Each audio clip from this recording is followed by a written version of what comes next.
Bonjour à tous, spectatrices, spectateurs du festival Coupe-Circuit. Bienvenue dans ce Skype très spécial, puisque aujourd'hui nous sommes le 23 octobre et un événement était prévu ce soir au cinéma Le Parc de Charleroi. Un événement qui s'intitulait Vers un retour des nuits étoilées, qui a été malheureusement annulé eu égard à la crise sanitaire qui nous frappe particulièrement durement en Wallonie et en Belgique d'une manière générale, et enfin bon, dans le monde aussi. Donc nous avons décidé d'annuler cet événement. Néanmoins, on tenait vraiment énormément, l'équipe du festival, à proposer ce film de Corentin Quimeno, que vous pouvez retrouver dès à présent sur la page événements du festival Coupe-Circuit, la page événements Charleroi 23 octobre. Vous pouvez retrouver le film gratuit en ligne encore pendant quelques jours dans le cadre du festival Coupe-Circuit. Et vous pouvez ensuite retrouver l'entretien qui va suivre maintenant, puisque j'ai le bonheur et le plaisir d'être avec Corentin Quimeno, réalisateur du film Où sont passées les Lucioles. Bonsoir Corentin. Bonsoir. Merci. C'est chouette quand même d'arriver quand même à se voir et à s'entretenir comme ça malgré le contexte. Donc, je suis ravi de faire cet entretien avec vous. Merci. Et nous avons aussi Francis Venter avec nous, qui est président de l'ASEN, l'Association pour la sauvegarde du ciel et de l'environnement nocturne. Bonsoir Francis. Bonsoir, c'est un plaisir de vous voir, hein, dans ces conditions un peu particulières. Bon, j'ai plus l'habitude de faire des réunions en live, mais là, bon, par la force des choses, on doit s'adapter. Voilà, c'est le mot adapter qui est intéressant. Merci à vous deux de votre capacité d'adaptation. Voilà, donc merci beaucoup Corentin encore pour ce film Où sont passées les Lucioles, un film à la fois poétique et aussi didactique, je trouve. Dans votre film, vous insistez sur une notion qui m'a particulièrement intéressé, c'est la capacité d'émerveillement. Et en parcourant votre site qui s'appelle donc nébuleusesetcacao.com, je pense,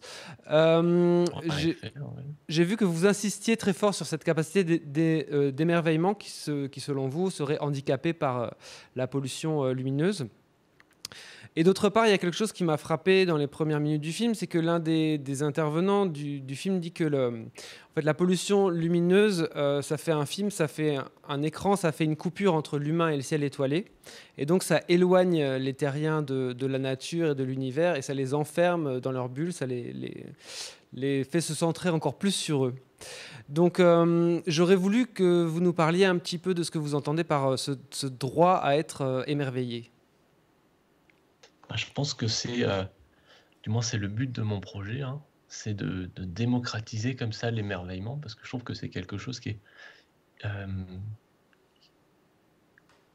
essentiel aujourd'hui, en fait, de s'émerveiller de tout. Je le parle au travers du prisme, voilà, de l'univers et du ciel étoilé, parce que c'est la chose qui a tendance à émerveiller le plus grand nombre, parce que c'est un sujet universel, parce que c'est fantastique, il y a des objets qui sont fantastiques à observer. Et c'est vrai que la pollution lumineuse, elle a tendance justement à nous couper de ce ciel étoilé, et du coup à nous couper forcément de la fenêtre vers l'émerveillement la plus facile qui nous est donnée d'ouvrir finalement. La nature peut être aussi une source d'émerveillement. Il y a plein de sources d'émerveillement qui existent dans le monde. L'océan, la montagne, la danse, je ne sais pas, il y a la musique, il y a plein de choses. Mais c'est vrai que le ciel étoilé, c'est quand même quelque chose... Quand on a affaire à ça, quand on a affaire à un ciel étoilé, on a tendance à se rappeler qui on est en fait et d'où on vient, et à se rappeler qu'on est tout petit finalement. Ça nous recentre et ça nous permet de nous émerveiller. Moi j'appelle ça... cette émotion qu'on ressent quand on est devant un ciel étoilé, j'appelle ça le vertige de lucidité. C'est ce petit instant où on comprend qu'on fait partie d'un tout et qu'on n'est rien finalement, on est des petites merdes comme ça, et c'est à ce moment-là que l'émerveillement est né d'après moi. Et je trouve que c'est un levier de motivation formidable pour voir le monde en beau, en tout cas, et aimer le demain, quoi. Vers la fin de votre film, vous remerciez les personnes qui ont soutenu le projet. Je voulais savoir un petit peu plus comment était né le film Où sont passées les Lucioles, quelle a été un peu la jeunesse du projet. D'ailleurs, vous, est-ce que vous êtes à la base plutôt astronome ou plutôt technicien audiovisuel, réalisateur, et comment est-ce que tout ce beau projet est arrivé jusqu'à nous aujourd'hui et jusqu'à être promu par le CNC comme le générique de début l'annonce? Alors ça part à la base, moi je suis technicien vidéo. Voilà, j'adore la photographie, j'adore l'image et donc j'aime photographier la nature et la filmer. Et finalement, la jeunesse du projet, elle est dans le film. C'est-à-dire que je tombe sur le caméscope de mon enfance, qui est mon vrai caméscope, le tout premier que j'avais, hein, sur lequel je trouve, la dernière vidéo que j'ai faite avec ce caméscope, donc qui date d'il y a 10 ans et qui est, un rush de lucioles. Éclaté, hein, c'est un point vert, on voit rien du tout, le son il est dégueulasse, mais voilà, ça nourrit en moi des souvenirs et ça me fait poser cette question du: «Ça fait combien de temps que j'en ai pas vu?» Et du coup, je me suis lancé dans ce truc de: «Ah bah tiens, c'est vrai que le rapport entre les lucioles et les étoiles, il est intéressant». Il est parti en fait, il y a ce plan final où la luciole devient étoile en fait, où, où j'avais ça en tête. C'était le premier truc que j'avais en tête en tout cas et tout s'est fait autour de ça donc ensuite j'ai voulu en faire un documentaire pour parler de la pollution lumineuse et pour essayer de mettre la lumière sur ce sujet finalement qui est assez invisible, hein. Faut bien se l'avouer, par rapport aux autres pollutions, ça fait moins de bruit et puis ça angoisse moins. Mais ça fait pas moins de dégâts en tout cas. Hem, donc après j'ai commencé par le tourner moi-même, hem et j'ai réussi, de par ma chaîne YouTube en fait, à obtenir des subventions du CNC Talent, qui finance une partie en fait de ce film. Donc en gros, ça m'a payé les billets d'avion et puis un peu de matériel. En ce qui concerne la rémunération que moi je gagne sur ce film, j'en gagne pas du tout, voilà. C'est un film sur lequel je perds beaucoup d'argent et dans lequel j'ai mis énormément de temps. Voilà, j'ai mis 3 ans à le faire, mais parce que c'est très personnel comme sujet et que j'avais besoin de le faire, en fait. Donc voilà, il y a des noms génériques aussi, c'est des gens qui m'ont soutenu. J'ai une personne qui m'a fait des illustrations gratuitement pour m'aider, une autre qui m'a fait de la 3D du pack shot final. Voilà, tout ça gracieusement parce qu'évidemment, j'ai pas 250 000 € pour faire un film comme ça. Et puis, c'est des gens qui me soutiennent dans ma démarche et je les remercie encore beaucoup pour ça, quoi. Je me tourne maintenant, enfin, façon de parler, vers Francy. Donc, vous êtes, comme je l'ai dit, président de l'association pour la sauvegarde du ciel et de l'environnement nocturne, mais en Belgique. Vous êtes Oui, basé à Arlon. Euh, près je... d'Arlon. Près d'Arlon. Pardon? Au sud d'Arlon. Au sud d'Arlon, très bien. Oui. Euh, je voulais savoir, donc, le 10 octobre, vous avez organisé donc, la scène en partie, la nuit de l'obscurité. Je voulais savoir si ça s'était bien passé cette année et en quoi ça consistait en fait. Bah, en quoi ça consiste? C'est juste essayer de faire prendre conscience au grand public et à nos décideurs politiques de cette problématique qu'est la pollution lumineuse en Belgique. Bon, on pourra revenir là-dessus plus tard. Bon, si ça s'est bien passé, on a eu une trentaine de communes où il y a eu des activités. C'est moins que l'année dernière, hein. L'année dernière, on était plutôt de l'ordre de 45 communes. Ça, c'est, je dirais, l'effet Covid, hein. Bon, beaucoup de communes ont eu peur et n'ont pas voulu se lancer dans cette activité, même si c'était une activité qui se passe pour l'essentiel à l'extérieur. Bon, ils n'ont pas voulu jouer le jeu. Bon, il faut dire aussi, bon, moi je m'occupe de la partie francophone du pays, hein, donc c'est Wallonie et Bruxelles. Il y a évidemment nos homologues flamands qui s'occupent du nord du pays. Là, eux aussi, ils étaient à peu près à une trentaine d'activités, une trentaine de communes, si j'ai une bonne mémoire, quelque chose comme ça. On est plus ou moins à égalité. Et bon, ce qu'il faut aussi retenir, c'est que cette nuit de l'obscurité, bon, elle dépend aussi du facteur climatique, hein. Bon, ça dépend un peu.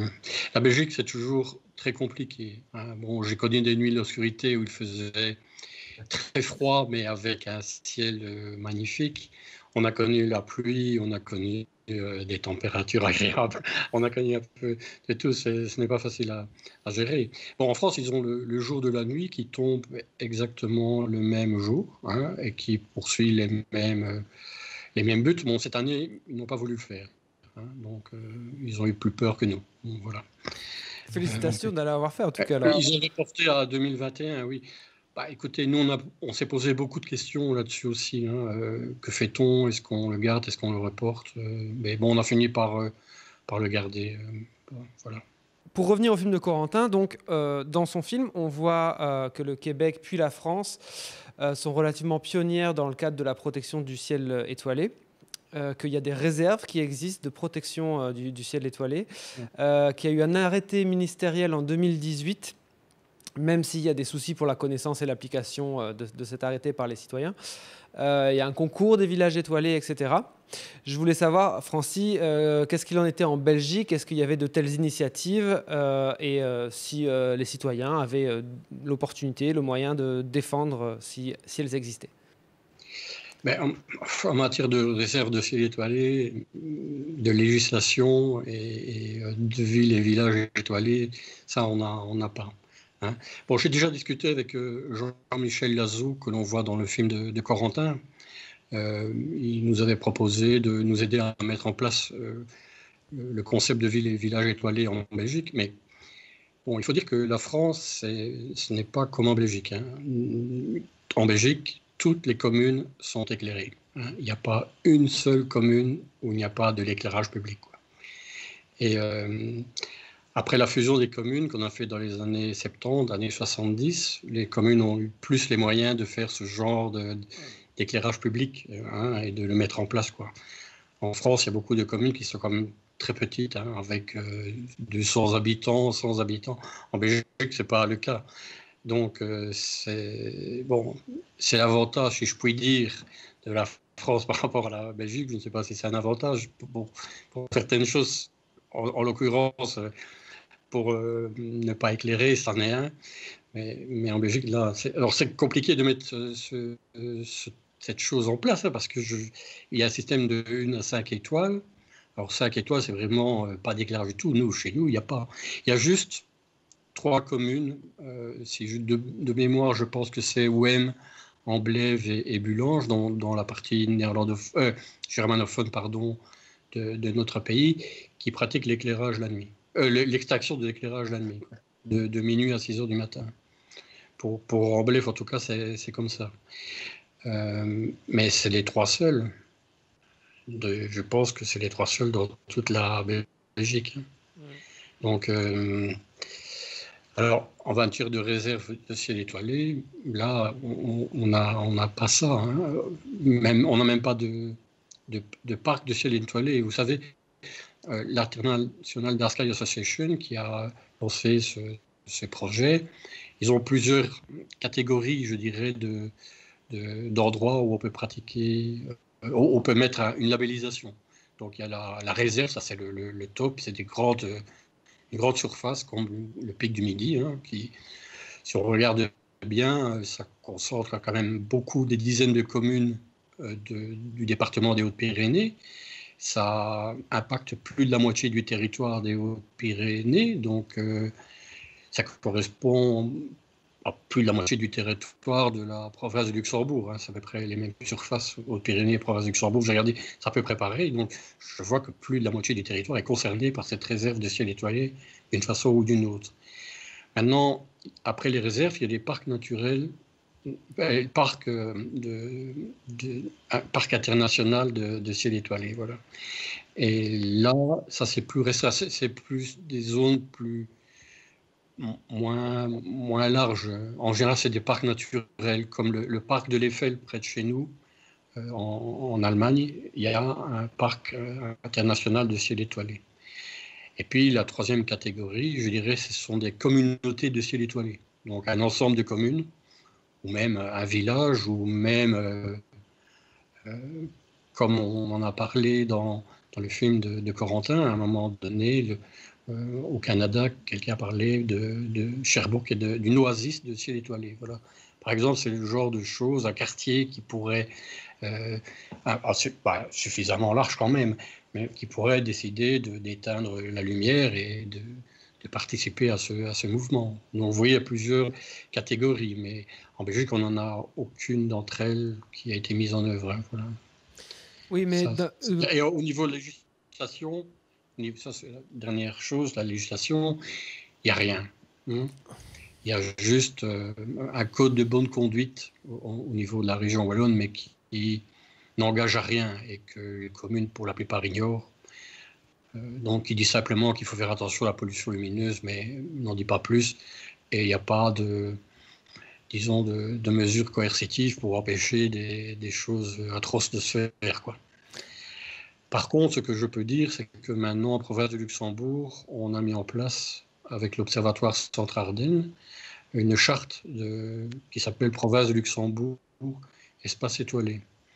Et donc, elle est en train d'être mise en place. On a réussi à ce que les partis politiques qui sont au conseil de la province de Luxembourg, les 4 partis politiques traditionnels en Wallonie, on les a convaincus de signer cette charte. Et maintenant, on essaie de la mettre en place. On fait des réunions d'un comité de pilotage pour essayer de mettre ça en place. Mais ça prend du temps de faire ça. Donc, essayer d'informer, grâce à cette charte, d'informer les communes, les 44 communes de la province de Luxembourg, qu'il y a peut-être certaines choses à faire, qui peuvent aussi, eux, demander, par exemple, de faire des baisses de puissance de luminaires ou même des extinctions. Ils peuvent aussi envisager ça. Tout est possible. Il faut savoir qu'en Belgique, on n'est pas obligé d'éclairer. Ça, il y a souvent un malentendu. On pense qu'on est obligé de le faire. En fait, il n'y a aucune obligation. Ce qu'il y a, par contre, c'est quand on a un éclairage, il faut l'entretenir. Ça, c'est l'obligation qui vient de l'obligation des services publics de Wallonie, quoi. Oui, dans le film de Corentin, on ne parle pas forcément tout le temps d'extinction, mais plutôt de rediriger mieux les lampadaires, d'avoir éventuellement des lampadaires dont l'intensité baisse à certaines heures de la nuit, d'avoir aussi d'aller reculer par rapport à la lumière blanche qui a été très très très démocratisée à un moment. Donc est-ce que tout ce genre de petites, sans aller jusqu'à l'extinction des feux, est-ce que ce genre de petites, est-ce que c'est pour ce genre de petites manipulations que vous plaidez avec cette charte, Francis? Oui, bien sûr. Bon, c'est des conseils de bons pères de famille, quelque part. C'est l'éclairage public, on éclaire vers le bas. Ça ne sert à rien d'éclairer le ciel. Donc il faut éclairer la cible. Et la cible de l'éclairage public, c'est la voirie. La route, les accotements, les trottoirs, mais normalement, on ne devrait pas aller au-delà. On demande aussi à ce que l'intensité ne soit pas trop élevée. Et quelque part, on demande aussi à ce que certains éclairages publicitaires la nuit soient éteints. Ça ne sert à rien de laisser allumer des éclairages publicitaires. Voilà. Et aussi faire attention avec l'éclairage des bâtiments publics. Je sais bien qu'il y a beaucoup de monuments qui sont éclairés la nuit, mais vous savez, à 2 heures du matin, il n'y a pas beaucoup de spectateurs pour les regarder. Donc, et maintenant, comme on est en train de vivre une période de couvre-feu en Belgique, il y a encore moins de personnes qui regardent ces monuments éclairés. Donc, voilà. Corentin, est-ce que vous menez encore davantage d'actions en France, ou est-ce qu'il y a d'autres actions qui sont menées plus larges que celles qu'on voit dans votre film? Est-ce qu'il y a eu du nouveau en fait depuis la fin du film? C'est une bonne question. C'est vrai que depuis la fin du film, il y a le Covid. Donc il y a aussi eu les élections chez nous. Donc il y a eu des nouveaux maires dans les communes. Donc forcément, ça freine aussi toutes les démarches des communes à ce niveau-là. C'est-à-dire que cette année, il y avait le concours Ville et Village étoilé qui devait se terminer en début d'année, mais qui finalement a été rallongé jusqu'à fin septembre, là. Mais comme il y a eu un changement de maire, ou du moins des élections au cœur de l'année, je pense que forcément, s'il y a un nouveau maire, il ne va pas forcément aller continuer dans ce sens-là, ou alors peut-être ils ont d'autres choses à penser. Donc c'est vrai que ça a un peu ramé cette année. Il y avait, Francis en a parlé avant, du jour de la nuit aussi, qui a 12 ans, je crois, et qui, l'an dernier, a réuni plus de 700 événements en France. Donc que ce soit des projections de films, des débats, des conférences, des observations de ciel étoilé, pour sensibiliser un peu les, le tout public. Mais c'est vrai que cette année, pareil, voilà, il a été reporté et puis ça a été un peu chaotique malheureusement. Euh, Après, au niveau de la législation, je pense pas que ça ait pas encore évolué là. Pour le coup, on est déjà, on est déjà un bon truc. Maintenant, je pense qu'il s'agit de le faire savoir en fait, parce que la loi c'est bien de l'avoir, mais évidemment il faut la connaître, parce que il y a beaucoup de magasins qui n'éteignent pas la nuit leur vitrine. Voilà, c'est pas de l'hypocrisie, hein, c'est juste qu'ils sont peut-être pas au courant. Et puis pareil pour des villages. Enfin voilà, c'est comme ça. Mais après, c'est vrai que si on compare la Belgique à la France, bah, on peut le voir si on prend du recul, en fait. Au niveau des cartes de pollution lumineuse, on voit que la Belgique, c'est très dense par rapport à la France, qui est un territoire qui est très grand. Donc, quelque part, c'est normal aussi que la Belgique soit plus touchée en termes de pollution lumineuse et qu'il y ait très peu de personnes qui aient accès à la Voie lactée. En France, c'est pas compliqué de faire un peu de trajet, puis de finir dans un parc naturel régional ou au milieu des Vosges pour avoir un beau ciel, alors qu'en Belgique, au sein même du pays, c'est plus compliqué, quoi. Francis, je ne sais pas si vous aviez déjà rencontré Corentin. Non, non, pas du tout. Voilà, bah, Non, écoutez, je ne sais non, pas si vous avez des choses à lui demander, c'est le moment. a priori, non.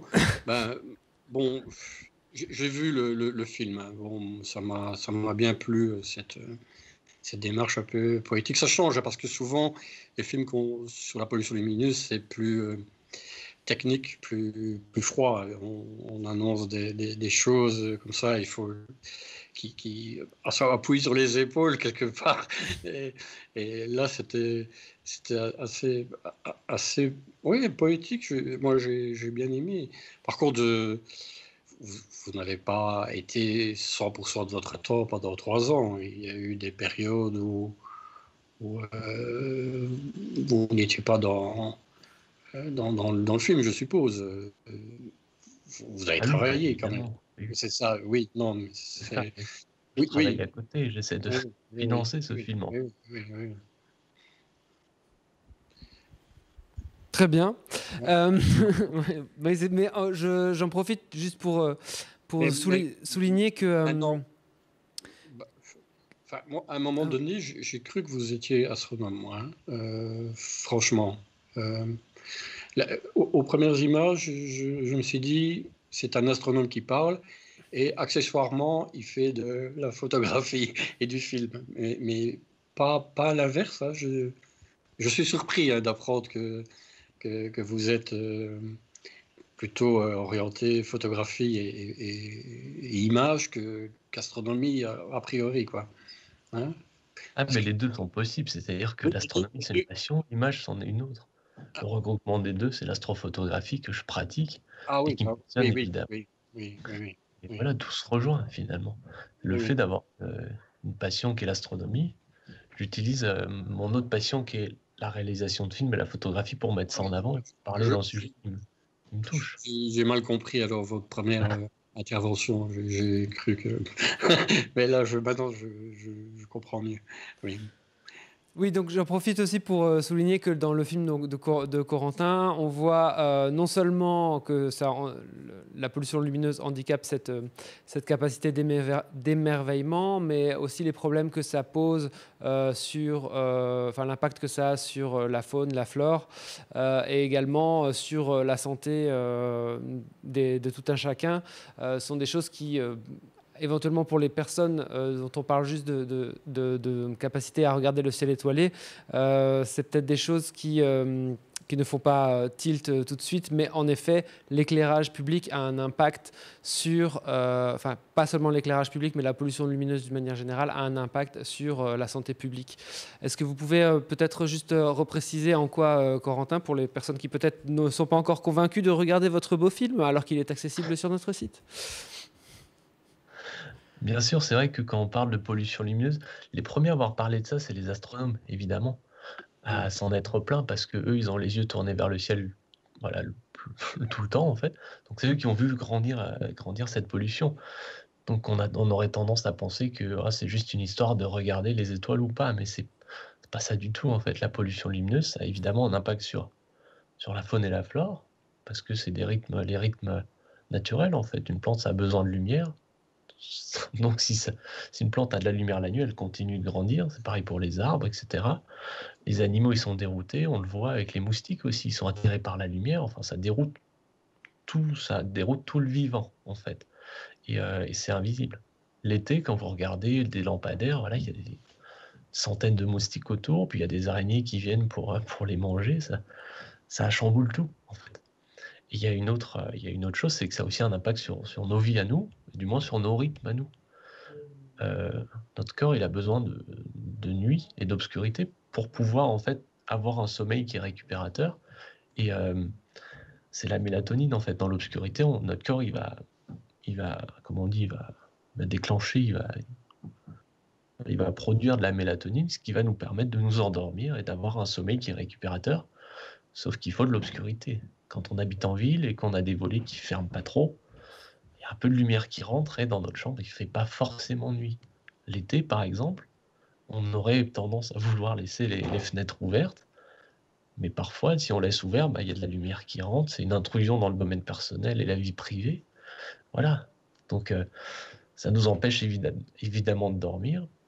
Et après, ça peut avoir des répercussions. On dort moins bien. Il y a des études, du moins c'est Monsieur Aubé là, au Québec qui en parle et qui fait des études là-dessus, qui essaie de voir le lien entre cancer du sein, oui, et, euh, et la pollution lumineuse. Le fait il y a forcément un lien, quoi. Donc voilà, en fait. Et il y a une autre chose aussi, c'est la peur du noir qui, à mon sens, nous fait douter sur le mal qu'est la lumière, en fait. Parce qu'on l'a vu arriver, et puis c'est bien d'éclairer. Franchement, ça nous permet de pas nous péter la gueule dans la rue, ça c'est un fait, hein. Et puis c'est nécessaire aussi. Mais voilà, on en parlait en début d'entretien, c'est éclairer mieux. Voilà, éclairer juste la chaussée, pas éclairer vers le ciel. Et si vous regardez bien, euh, vous verrez forcément un lampadaire en dehors de chez vous qui éclaire une façade de maison et des fenêtres, ce qui sert strictement à rien. Voilà. Et donc qui gêne forcément des gens et qui ne le savent pas. Ça, c'est là où c'est vicieux, quoi. Très bien, je vous remercie. J'avais une toute dernière... Je voudrais ajouter quelque chose. C'est que le blocage de la mélatonine se fait avec des niveaux de lumière très faibles. Vous n'avez pas besoin d'un spot de 200 watts qui est fixé sur votre fenêtre pour que le blocage se fait. C'est vraiment très très peu. Et ça, beaucoup de gens ne le savent pas. Et après, ils constatent qu'ils dorment mal, ils cherchent des explications, ils prennent des médicaments. Et souvent, c'est parce qu'ils ne dorment pas dans le noir, tout simplement. Il faut bien occulter les fenêtres. Il faut éviter aussi de mettre des lampes dans les chambres des enfants. C'est vraiment pas une bonne idée, quoi. Voilà, c'est un conseil que je vois. Oui. C'est pour ça qu'on parle aussi de la lumière bleue des téléphones portables. Et quand on a son téléphone portable voilà, dans son lit, ça retarde l'heure du coucher. C'est exactement la même chose, en fait. Voilà, ça retarde les rythmes et puis ça nous empêche de dormir bien. Ça nous dérègle totalement, en fait. Oui. Puis le portable, on peut le couper. Oui, oui. Le bleu, ça c'est un problème qui vient maintenant de plus en plus avec les LED.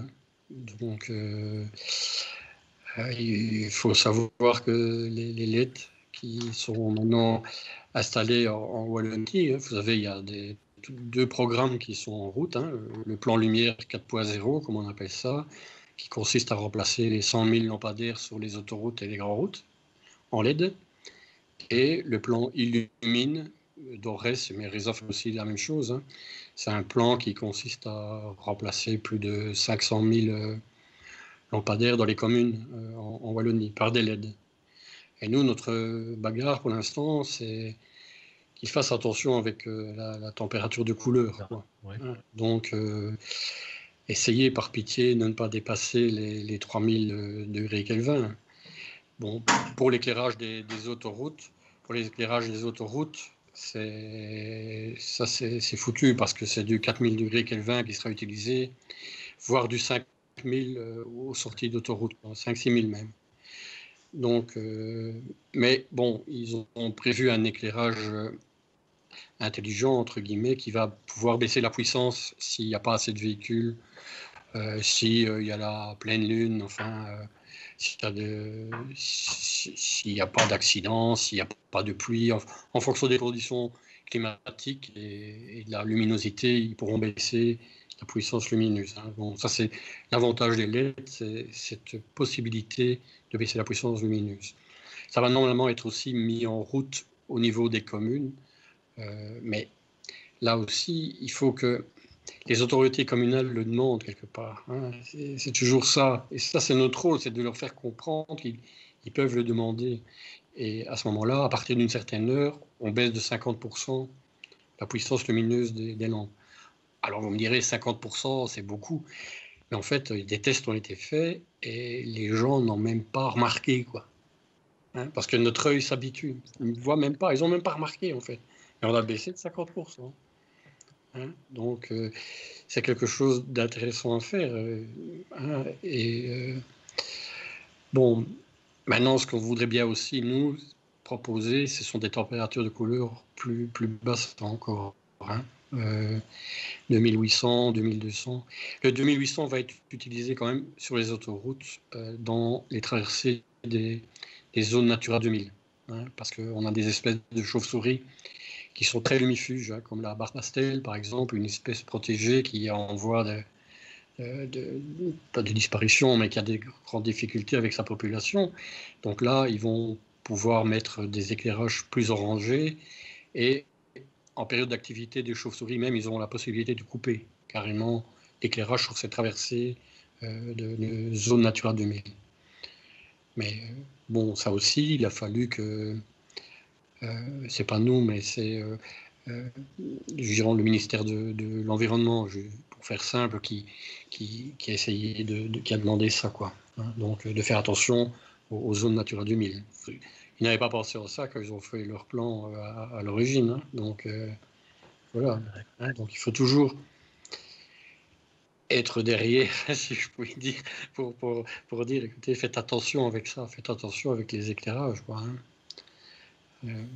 Très bien. Et si on peut, donc en rejoignant votre association, ou vous avez éventuellement des, on appelle ça des, allez, les trucs qu'on signe là, tout le monde les signe. Des pétitions, voilà, des pétitions éventuellement qu'on peut signer ou ce genre de choses. Comment est-ce que vous communiquez parce que voilà, avant de travailler sur cette soirée, cette soirée, oui, je n'avais pas pris conscience encore de l'existence d'ASEN. Comment est-ce qu'on peut vous soutenir vos activités ? Pour soutenir nos activités, quelque part, c'est quand quelqu'un rencontre son bourgmestre ou son maire s'il est interpellé par ça, qu'il lui dit, c'est déjà un premier pas. Hein, convaincre les chefins, le conseiller, qu'il y a peut-être un souci parce qu'on éclaire trop fort, c'est déjà une première mesure. C'est important, hein, il ne faut pas croire. Nous, ce qu'on veut essayer, c'est que parmi la population, les gens, quelque part, aillent voir le monde politique et essayent de les faire bouger, hein, parce que ce n'est pas toujours évident. Moi, je comprends aussi, hein, le politicien, il est toujours apeuré parce qu'il y a toujours cette question de sécurité qui le taraude, quoi. Hein. Et souvent, il y a cette espèce de mythe qui est largement répandu en Belgique, qui dit que plus on est clair, et meilleure sera la sécurité. Des histoires qui sont totalement annulées par des études scientifiques qui ont été faites sur le sujet. Hein. Bon, en matière de sécurité en Belgique, on a installé 2 millions de lampadaires, mais il n'y a jamais personne qui s'est posé la question de savoir si ça avait eu un effet sur la sécurité. Hein. Donc, on a installé ça, mais tout le monde est persuadé que ça a un effet. Hein. Alors, quand on regarde les études qui sont faites à l'étranger, c'est nada, il n'y a pas d'effet. Non, mais c'est bien démystifié dans le film de Corentin, d'ailleurs, cette partie-là. Bah oui, j'en parle parce que c'est un peu déprimant de voir que dans l'obscurité, il y a forcément les méchants et puis les cambrioleurs. Oui. Le cambrioleur, voilà, il a besoin de voir aussi. Et même dans l'obscurité, le cambrioleur, s'il allume sa lumière, on le voit. Voilà. Donc, chez nous, les forces de police, elles l'affirment, c'est que il n'y a aucun lien entre voilà, extinction nocturne et hausse de la criminalité ou quoi que ce soit. Hein. Vous Il y a voulez même dire dans que mes parents ont certains, il y a tort de même- laisser la télé allumée la nuit quand ils partent? ça c'est une autre chose. C'est vrai qu'il y a des gens qui laissent une petite lumière allumée. Au Québec, ils font ça souvent. Ils laissent la lumière allumée devant la porte pour dire il y a quelqu'un. Mm. Comme quoi, la lumière a toujours été symbole de vie, donc ça, Mais- on pourra pas l'enlever, quoi. Mais c'est marrant que, enfin, un petit détour pour ça, quand que vous dites en effet que au Québec, les gens laissent une lumière dehors. Et j'avais remarqué ça aussi en Scandinavie. Les gens font ça aussi. Mais moi, ce que j'avais entendu, c'était que en fait, la densité de population est tellement basse que c'est pour, si jamais quelqu'un se perd ou si quelqu'un cherche abri, qu'il puisse trouver un abri plus facilement. En fait, c'est une tradition qui est restée. C'était ça que j'avais entendu en tout cas, mais je ne sais pas si c'est ce qu'on vous a dit au Québec. Bah, au Québec, c'est quand même plus dense. Voilà, c'est plus dense au niveau des grosses villes, en tout cas. Mais c'est vrai que ça a toujours cette vertu. Enfin, la lumière elle rassure aussi. Donc, c'est vrai que ça. Ouais, la lumière, Bah, c'est pas mal. Hein. C'est pas ce qu'on essaie de dire. On essaie juste d'éclairer plus intelligemment. Ouais. oui, mais il y a quand même, bon, en Belgique et en France aussi, je pense, il y a de plus en plus de gens qui éclairent le façade, etc., qui laissent une lumière allumée la nuit à l'extérieur. Pourtant, je ne pense pas que c'est pour, quelque part, rassurer des voyageurs qui seraient perdus. Hein. Donc, c'est totalement inutile. Ça aussi, c'est une action que les gens peuvent faire. Ils doivent prendre conscience, hein, que chaque fois qu'on allume quelque chose à l'extérieur, ça a des conséquences sur l'environnement. Hein. Il ne faut pas croire que transformer la nuit en jour se fait sans conséquence. Il y a une conséquence. Hein. Et il faut bien prendre conscience que bon, la biomasse animale nocturne est plus importante que la biomasse animale diurne sur notre planète, quoi. Il y a plus d'animaux nocturnes que de diurnes. On pense toujours que c'est l'inverse, hein, mais c'est quelque chose dont il faut prendre conscience. Et toutes les espèces sont impactées d'une façon ou d'une autre. Super, merci. Bien écoutez, je vous propose d'arrêter cette discussion ici. Merci beaucoup d'avoir participé, Francis Winter et Corentin Quimeno. Merci beaucoup pour votre film, Corentin. Je rappelle qu'il est accessible sur le site de Coupe Circuit gratuitement, en ligne, encore jusque jeudi, qui sera la clôture de Coupe Circuit, mais que de toute façon, si vous cherchez un peu, vous pourrez trouver quand même le film de Corentin en ligne. Mais chez nous, il est en meilleure qualité. Voilà. Merci beaucoup, messieurs, pour cet entretien. Et un de ces jours, peut-être. Et j'espère pour plus de nuits étoilées. Peut-être rendez-vous dans la nuit de l'obscurité, alors. Merci. Au revoir. À bientôt. Voilà. Au revoir.